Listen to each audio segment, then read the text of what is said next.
Ama at ng Anak at ng Espiritu Santo. Amen. Ang pagpapala ng ating Panginoong Hesukristo, ang pag-ibig ng Diyos Ama, at ang pakikipagkaisa ng Espiritu Santo naway sumainyong lahat. At sumaiyo rin. Tayo po ay nasa ika-11 linggo sa karaniwang panahon. Mga kapatid, aminin natin ang ating mga kasalanan upang tayo ay maging marapat gumanap sa banal na pagdiriwang. Inaamin ko sa mga pangyarihang Diyos at sa inyo mga kapatid na lubha akong nagkasala sa isip, sa salita at sa gawa at sa aking pagkukulang. Kaya isinasamo ko sa mahal na Birheng Maria, sa lahat ng mga anghel at mga banal, at sa inyo mga kapatid, na ako'y panalangin sa Panginoong ating Diyos. Kaawaan tayo ng makapangyarihang Diyos, patawarin tayo sa ating mga kasalanan, at patnubayan tayo sa buhay na walang hanggan. Amen.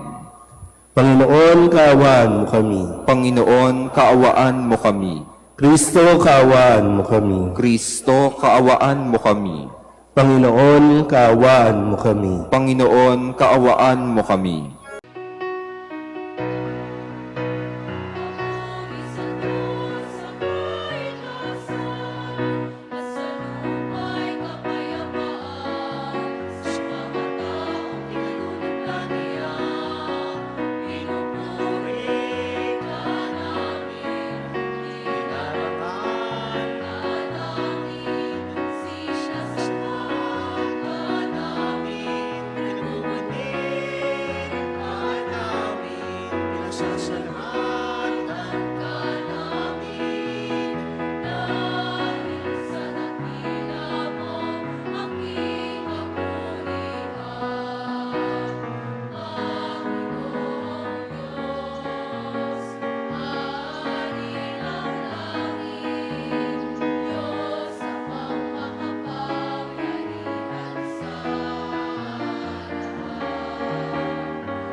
Manalangin tayo.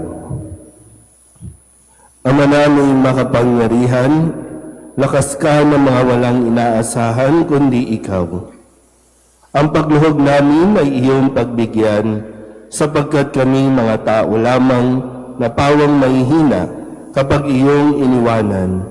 Kaya naman kami lagi mong tulungan upang sa pagtupad ng iyong mga kautusan, ikaw ay aming mabigyang kasiyahan sa aming iniisip at ginagawa araw-araw sa pamamagitan ni Jesucristo kasama ng Espiritu Santo magpasawalang hanggan.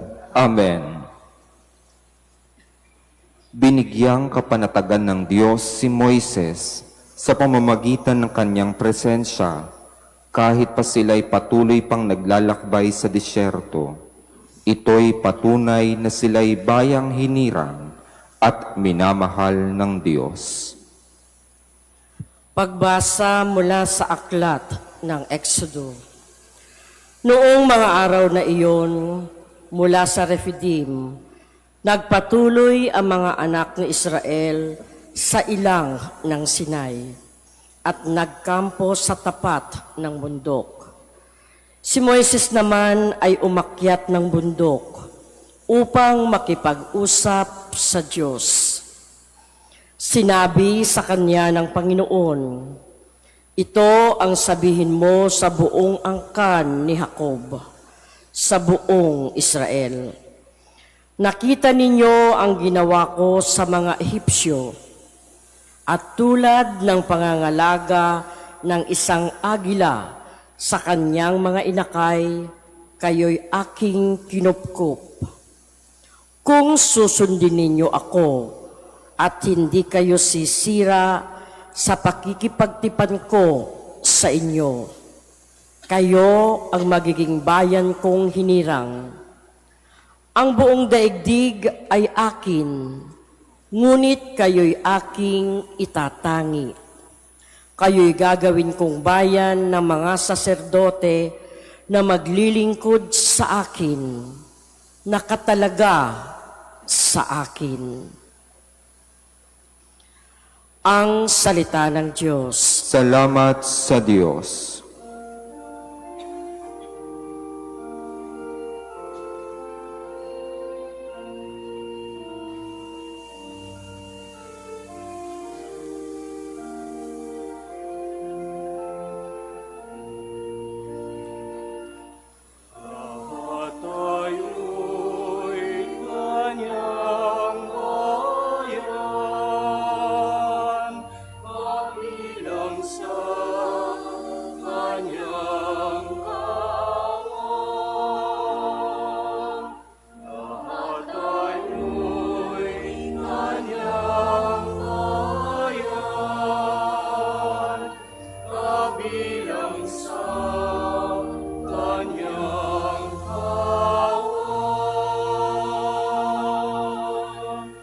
Umawit sa kagalakan ang lahat ng mga bansa. Panginooy papurihan, paglingkuran siyang kusa. Lumapit sa harap niya at umawit na may tuwa.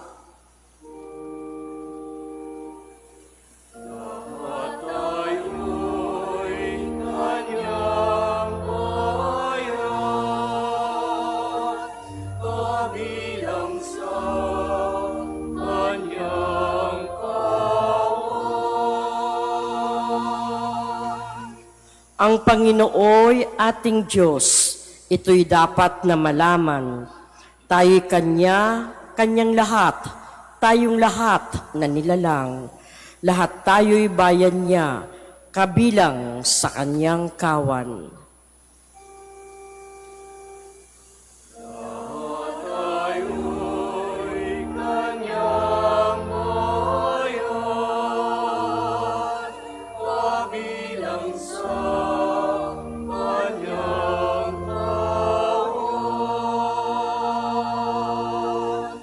Mabuti ang Panginoon, ang pag-ibig niya'y walang hanggan. Sa Diyos na mabutit, laging tapat, kailanman.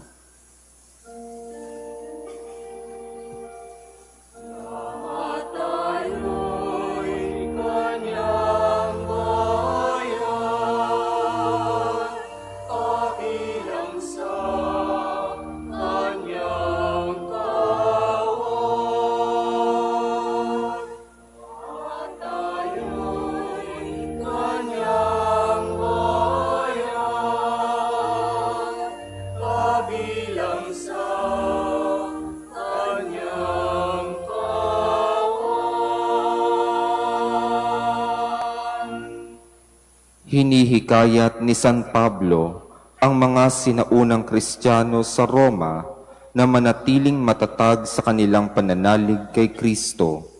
Ang kanyang pagpapakasakit at pagkamatay ang siyang nagdala sa atin sa kaligtasan at tanda ng kanyang pag-ibig. Ito ang marapat nating panghawakan. Pagbasa mula sa sulat ni Apostol San Pablo sa mga taga-Roma. Mga kapatid, noong tayo'y may hina pa, namatay si Kristo sa takdang panahon para sa mga makasalanan. Mahirap mangyaring ialay ni numan ang kanyang buhay alang-alang sa isang taong matuwid, bagamat maaaring may manghas na gumawa nito alang-alang sa isang mabuting tao. Ngunit ipinadama ng Diyos ang kanyang pag-ibig sa atin nang mamatay si Kristo para sa atin noong tayo'y makasalanan pa. At ngayong napawalang sala na tayo sa pamamagitan ng kanyang dugo, lalo lang tiyak na maliligtas tayo sa puot ng Diyos sa pamamagitan niya. Dati, tayo'y mga kaaway ng Diyos, ngunit ngayon, tinatanggap na niya tayong mga kaibigan alang-alang sa pagkamatay ng kanyang anak. Kaya tiyak ang pagkaligtas natin sa pamamagitan ng pagiging buhay ni Kristo. Hindi lamang ito, nagagalak tayo at nagpupuri sa Diyos sa pamamagitan ng ating Panginoong Jesucristo, sapagkat dahil sa Kanya ay tinanggap tayo ng Diyos na mga kaibigan niya. Ang salita ng Diyos. Salamat sa Diyos.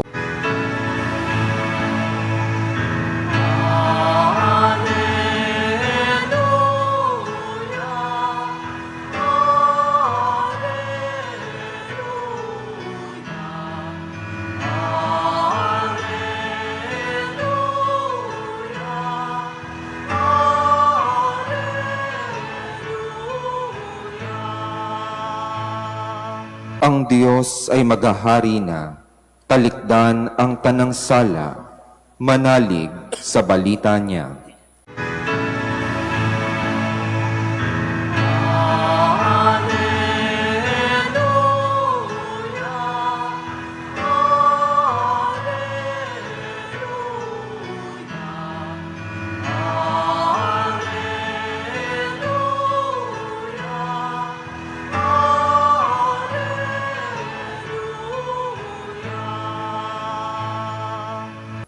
Sumainyo ang Panginoon. At sumaiyo rin. Ang mabuting balita ng Panginoon ayon kay San Mateo. Papuri sa iyo, Panginoon. Noong panahong iyon, nang nakita ni Jesus ang napakaraming tao, nahabag siya sa kanila, sapagkat sila'y lito at lupaypay, parang mga tupang walang pastol. Kaya't sinabi niya sa kanyang mga alagad, sagana ang aanihin, ngunit kakaunti ang mag-aani. Idalangin ninyo sa may-ari ng anihin na magpadala siya ng mga manggagawa sa kanyang aanihin.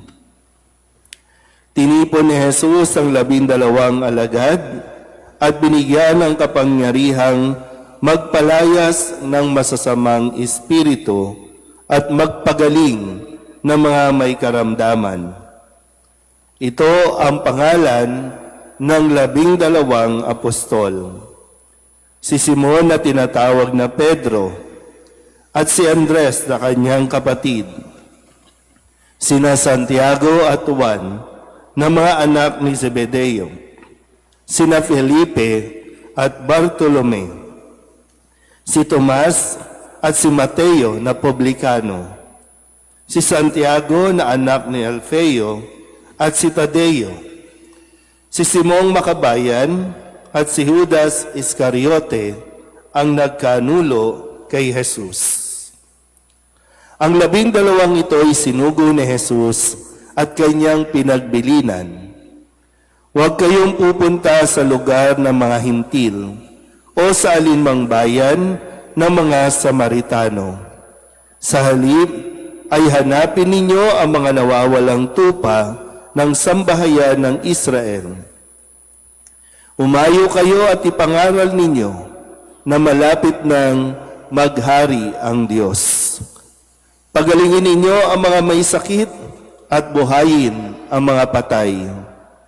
Pagalingin ninyo ang mga ketongin at palayasin ang mga demonyo. Yamang tumanggap kayo ng walang bayad, magbigay naman kayo ng walang bayad. Ang mabuting balita ng Panginoon. Pinupuri ka namin, Panginoong Heso Kristo. Isang magandang umaga po sa inyong lahat. Palapakan natin ang Panginoon. Tayo po ay nasa ika-11 linggo sa karaniwang panahon.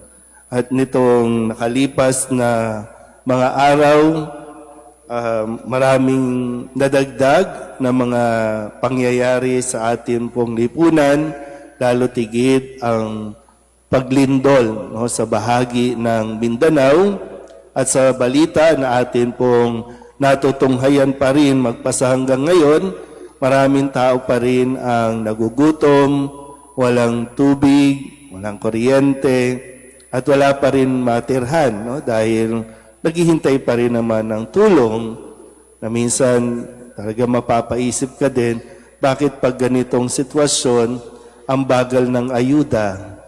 Hindi nila mapagdesisyonan agad kung paano magdi-distribute. Sabi sa mga balita, hindi nila maihatid ang mga tulong kasi may mga kalye, tulay na naputol. Sabi ko, anong ginagawa ng mga helicopter?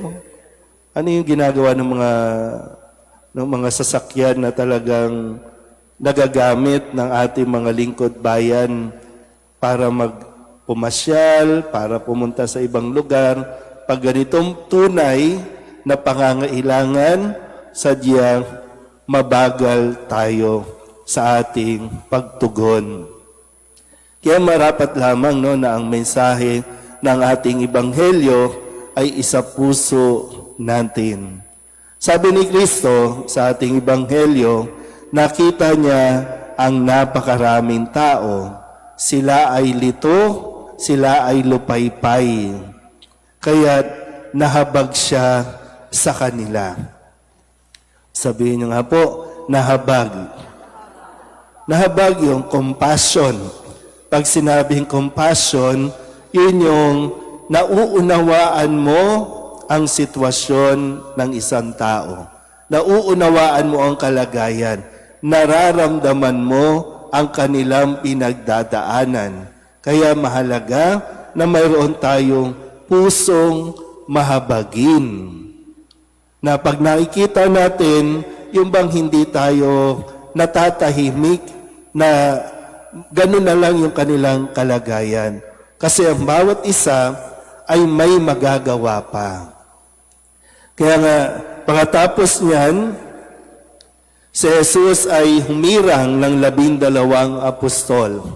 Tinawag niya ito para makatulong sa paghahatid ng mensahe, sa paghahatid ng presensya ng Panginoon sa kanilang kalagayan. Para bang ang gustong ipaalala sa atin dito, na kung ikaw nakikita mo ang sitwasyon, kung hindi man ng lipunan, nakikita mo ang sitwasyon ng iyong pamilya, mahabag ka. Magkaroon ka ng pakialam. Kasi isang malaking kasalanan din yung pagkakaroon ng indifference na sinasabi na wala ka nang nararamdaman o wala kang pakialam. Kaya nga yung ikalawang bahagi na magandang mapagnilayan ng pangalanan ni Jesus ang 12, ibig sabihin, maging bahagi ka ng solusyon, hindi ng problema. At lalo tigit sikapin mo na hindi ikaw ang pagmulan ng problema, kundi maging bahagi ka ng solusyon. Mangyayari lang yan kung mayroong kang pusong mahabagin o kaya naman pusong marunong mahabag. Mahabag ka naman sa pamilya mo. Mahabag ka naman sa mga magulang mo, sa kapatid mo, na para bang yung effort, lahat ginagawa. Tapos ikaw, ano bang ginagawa mo? So, sana po, no? Maging bahagi ka ng solusyon at hindi ng problema. At ikatlo, nang sabihin ni Jesus, nang sila ay hayuin o isugo, yamang tumanggap kayo ng walang bayad, magbigay kayo ng walang bayad. Yan nga sa atin pong lipunan, talagang sa mga ganitong pagkakataon, malalaman mo at makikilala mo kung sino talaga yung mga genuine na gustong tumulong. Minsan po, no, pasensya na kayo kasi pag nakikita ako sa balita, nalindol na paghahandaan pa yung mga politiko sa kanilang pagdating. Sila pa yung pakakainin, sila pa yung aasikasuhin, samantalang ang mga nalindol, nandoon lang, tulala pa, nagugutom na. Tas mag-i-speech pa tayo ng mag-i-speech. Hindi yun ang kailangan. Ang kailangan nila bubong. Ang kailangan nila pagkain, tubig. Yun ang dapat unahin. Yun ang dapat asikasuhin. Hindi ang pagpapapicture. Para maalala na pagdating ng 2028, napunta kami sa inyo, ha? Yun ba talaga ang pagtulong? Pagtulong ba talaga o pag-i-invest? Kaya nga ito yung magandang paalala sa atin. No? Nawa, tayo po, no? Huwag tayong mahulog sa ganitong trap o sa ganitong sistema na kaya tayo kikilos, kaya tayo tutulong dahil may inaasahan tayo. Hindi man ngayon, babawi ako at maniningil ako pagdating ng araw. Sa tamang panahon o sa takdang panahon. Hindi yan ang taong nagtataglay ng pusong mahabagin. Amen?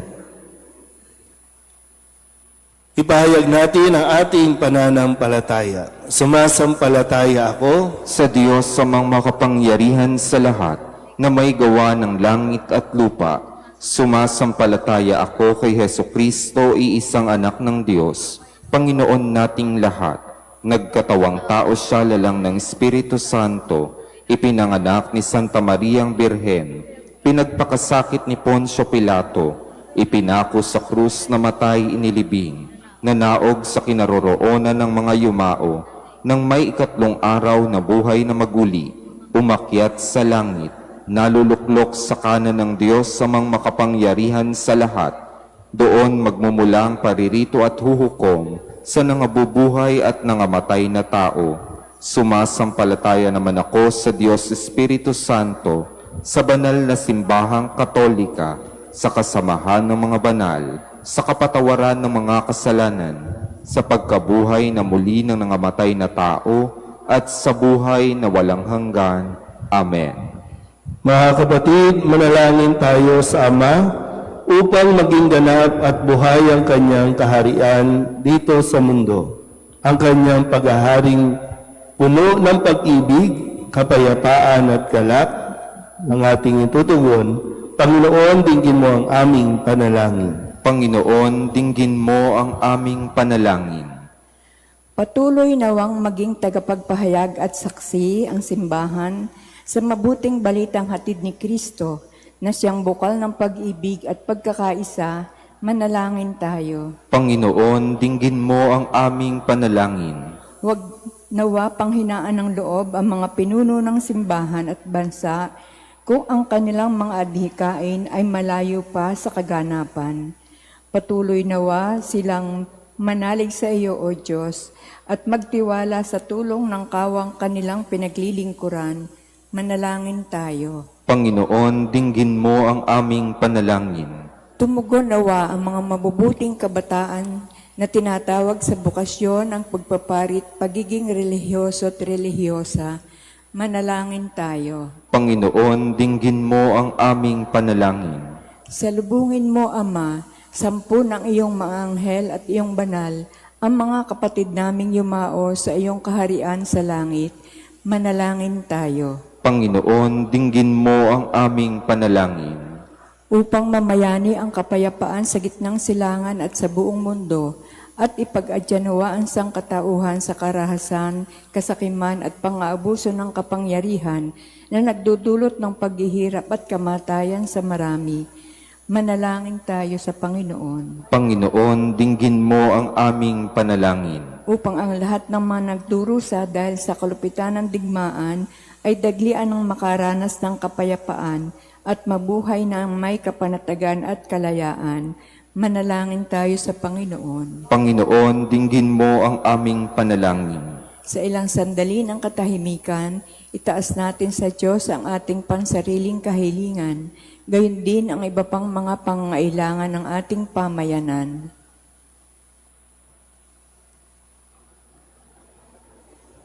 Manalangin tayo. Panginoon, dinggin mo ang aming panalangin. Ang lahat ng ito iniling namin sa ngalan ni Kristo, aming Panginoon. Amen.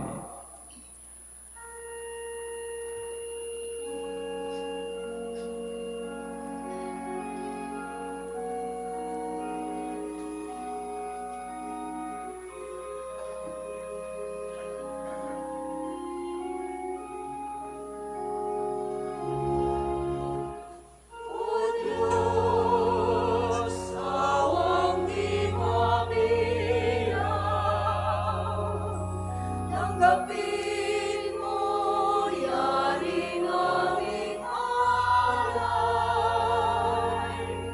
gawin mo bilang tanda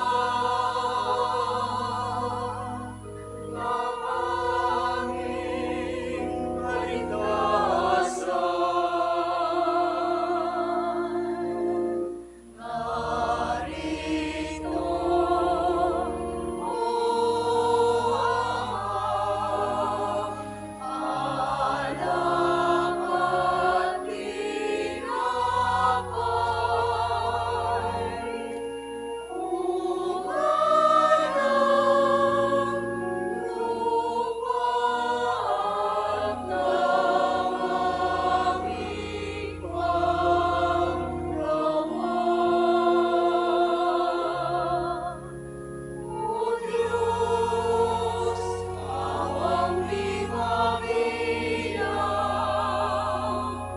Tanggapin mo yaring aming alay,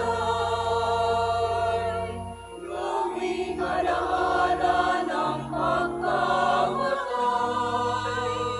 muling pagkabuhay ni Jesucristo. Narito, O Ama, alak at tinapay,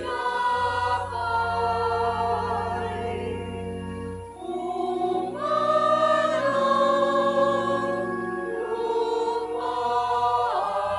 ng aming panggawa.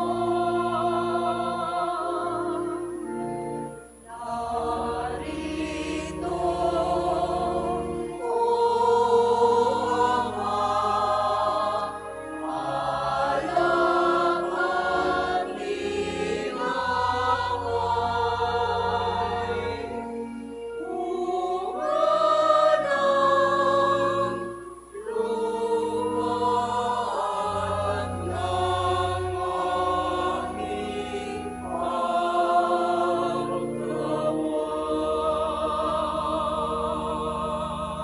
aming panggawa. Manalangin kayo mga kapatid upang paghahain natin ay kalugdan ng Diyos sa mga makapangyarihan. Tanggapin nawa ng Panginoon itong paghahain sa iyong mga kamay, sa kapurihan niya at karangalan sa ating kapakinabangan. at sa buong sambayanan niyang banal.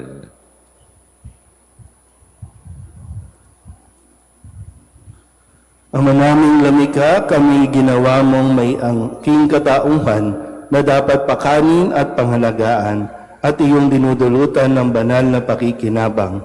Ipagkaloob mong kami huwag magkulang sa mga inuukol mo sa aming kapakanan sa pamamagitan ni Jesucristo kasama ng Espiritu Santo magpasawalang hanggan. Amen. Sumainyo ang Panginoon. At sumaiyo rin. Itaas sa Diyos ang inyong puso at diwa. Itinaas na namin sa Panginoon. Pasalamatan natin ang Panginoong ating Diyos. Marapat na siya'y pasalamatan. Ama naming makapangyarihan, tunay ngang marapat na ikaw ay aming pasalamatan sa pamamagitan ni Jesucristo na aming Panginoon.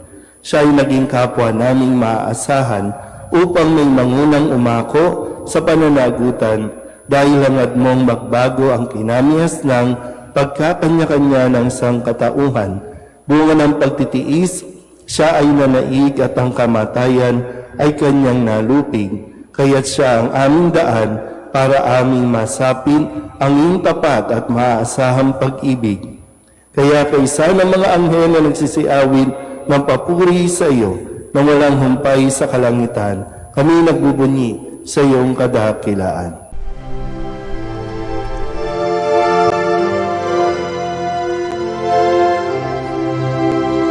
Santo, Santo, Santo, Panginoong Diyos makapangyarihan, napupuno ang langit at lupa ng kalwalhatian mo.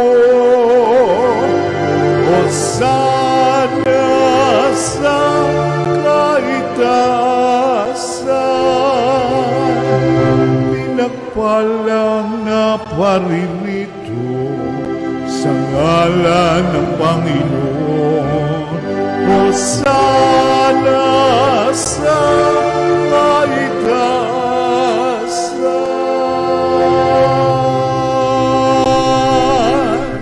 Ama naming banal, ikaw ang bukal ng tanang kabanalan.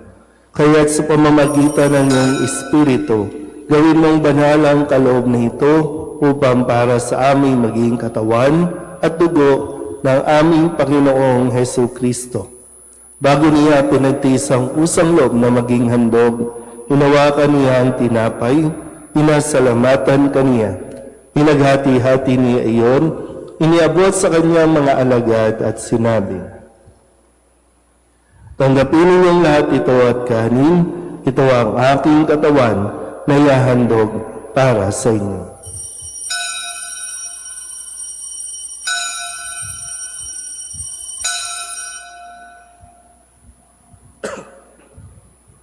Gayun din naman nung matapos ang hapunan, hinawakan niya ang kalis, muli kaniyang pinasalamatan.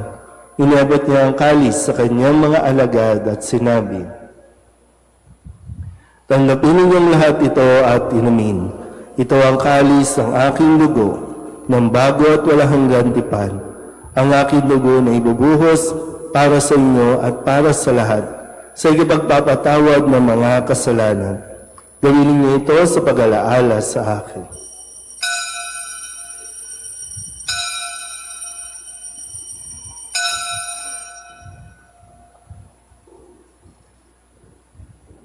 Ipagbunyi natin ang misteryo ng pananampalataya.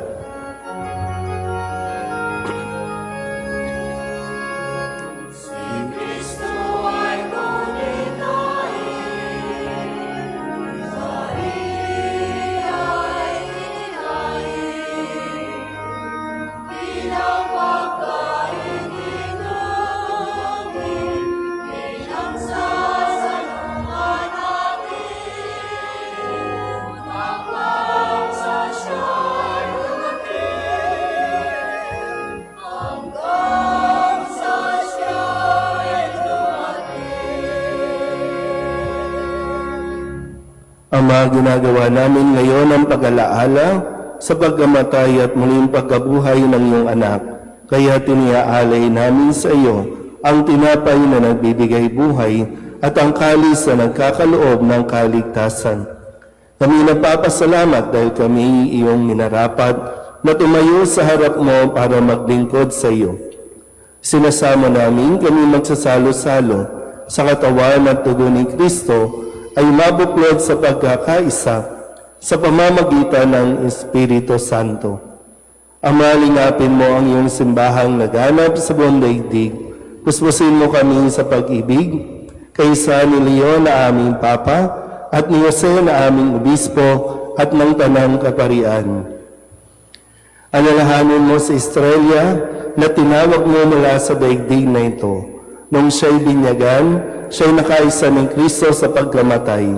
Ngayon siya'y pumanaw, naway makaisa siya ni Kristo sa pagkabuhay.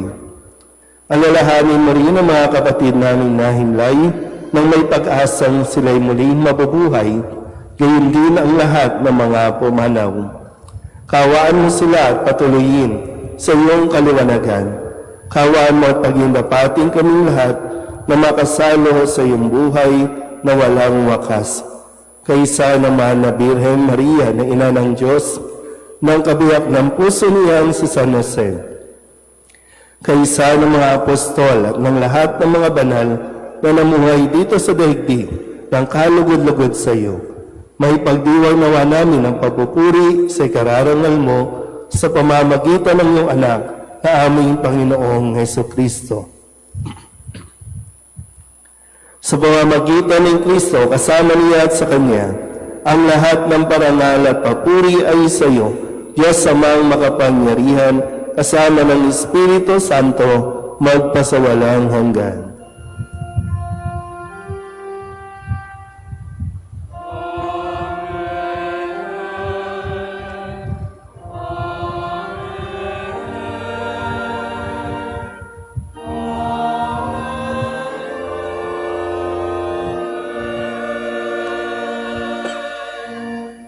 Sa tagabili naman nakagagaling na utos at turo na Jesus sa Panginoon natin at Diyos, ipahayag natin ang lakas loob.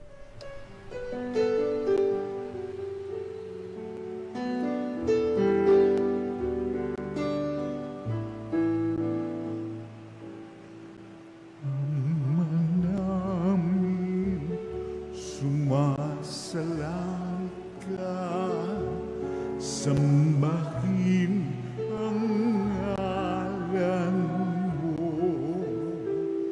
mapasa amin ang kaharian mo, sundin ang loob mo dito sa lupa para nang sa langit. Bigyan mo po kami ngayon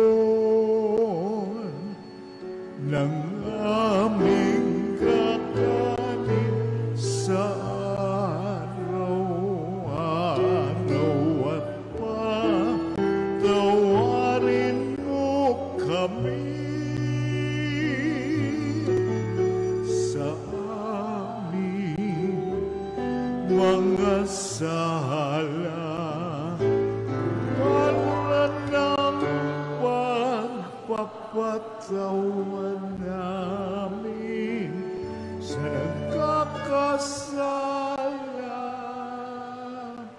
sa amin. At huwag mo kaming ipagdulot sa tukso, at yadya mo kami sa lahat ng masama. Hinihiling namin kami iadya sa lahat ng masama, pagkalooban ng kapayapaan araw-araw, iligtas sa kasalanan at ilayo sa lahat ng kapahamakan, samantalang aming pinananabikan ang dakilang araw ng pagpapahayag ng tagapagligtas naming sa Hesukristo. Sapagkat iyo ang kaharian at ang kapangyarihan at ang kapurihan, magpakailanman. Amen. Panginoong Hesukristo, sinabi mo sa iyong mga apostol, Kapayapaan ang iniiwan ko sa inyo, ang aking kapayapaan ang binibigay ko sa inyo. Tunghayan mo ang aming pananampalataya at huwag ang aming mga pagkakasala. Pagkalooban mo kami ng kapayapaan at pagkakaisa ayon sa iyong kalooban, kasama ng Espiritu Santo, magpasawalang hanggan. Amen. Ang kapayapaan ng Panginoon ay laging sumainyo. At sumaiyo rin. Pabigayan tayo ng kapayapaan sa isa't isa.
Ito ang kordero ng Diyos. Ito ang nag-aalis ng kasalanan ng sanlibutan. Mapalad ang mga inaanyayahan sa kanyang piging.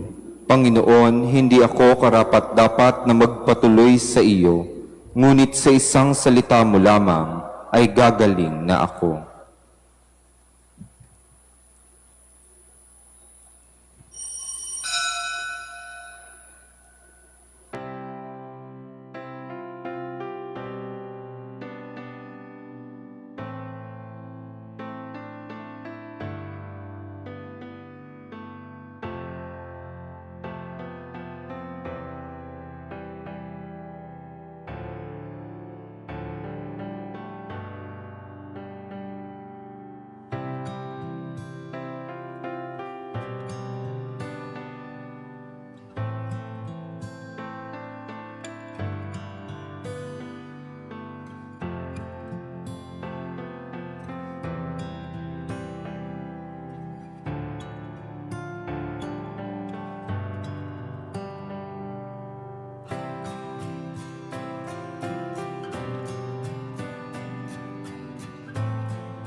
Manalangin tayo.